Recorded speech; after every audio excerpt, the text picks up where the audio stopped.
On a longtemps considéré que les plastiques étaient des matières biologiquement inactives. Ce n'est malheureusement pas le cas. C'est ce qu'ont découvert fortuitement Anna Soto et Carlos Sonnenschein, deux chercheurs en biologie cellulaire à l'université de Boston.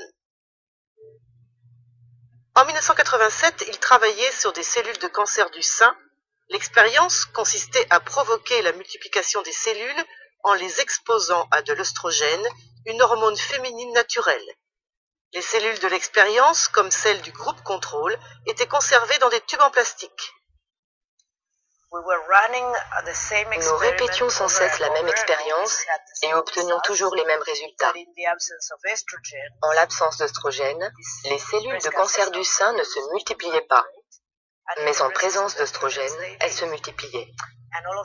Puis tout à coup, toutes les cellules se sont mises à se multiplier de manière indiscriminée. Nous avons pensé que nous avions une contamination par l'œstrogène et nous avons commencé à vérifier chaque composante du processus. Finalement, nous avons compris que l'activité provenait des tubes dans lesquels nous conservions les cultures tissulaires. Nous avons donc appelé le fabricant des tubes qui n'a pas pu nous fournir d'explication.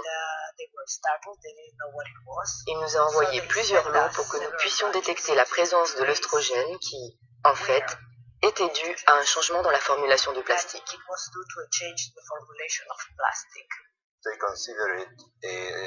Le fabricant considérait que c'était un secret commercial. C'est pourquoi il a refusé de nous révéler la composition.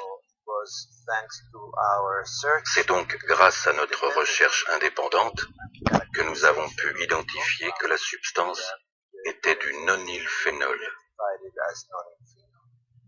Le nonylphénol, comme le bisphénol A, sont des hormones de synthèse utilisées comme antioxydants dans les matières plastiques. Après leur découverte, les deux chercheurs décident de se consacrer au BPA en raison de son utilisation massive dans les plastiques alimentaires. Leur originalité, c'est d'exposer les cobayes pendant la gestation pour pouvoir observer les effets sur la seconde génération. Voici la glande mammaire d'une souris de 4 mois. On peut voir les conduits qui plus tard draineront le lait. Ils ne sont pas très nombreux et font peu de ramifications.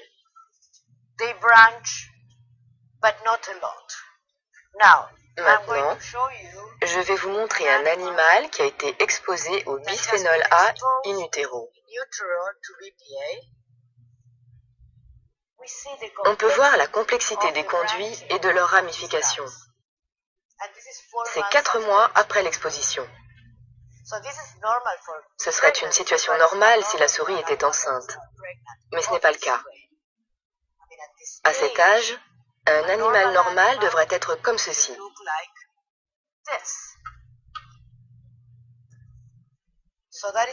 Donc il y a une différence importante.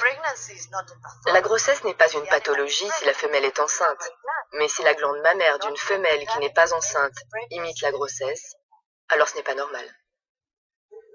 Quelle est la dose de bisphénol A que vous avez administrée? 250 nanogrammes par kilo. C'est une dose très basse. Une dose 200 fois inférieure à la DGA.